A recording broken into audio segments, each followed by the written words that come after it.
Hi guys, அத்தை செஞ்ச தக்காளி பிரியாணி எப்படி இருக்குன்னு பார்க்கலாம். குண்டளவு எண்ணெய் ஊற்றிக்கலாம், இலை பட்டை எல்லாம் போட்டுக்கலாம். அப்புறம் நறுக்கி வச்ச வெங்காயத்தை போட்டுக்கலாம். கொஞ்சம் உப்பு போட்டுக்கோங்க.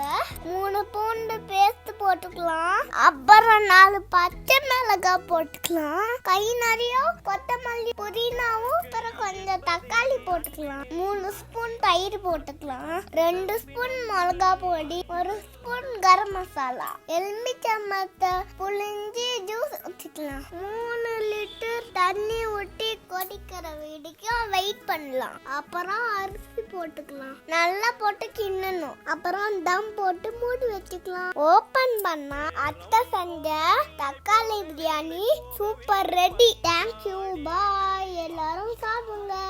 ஒரு சாக்லேட்காக எவ்வளவு பேச வேண்டியது இருக்கு.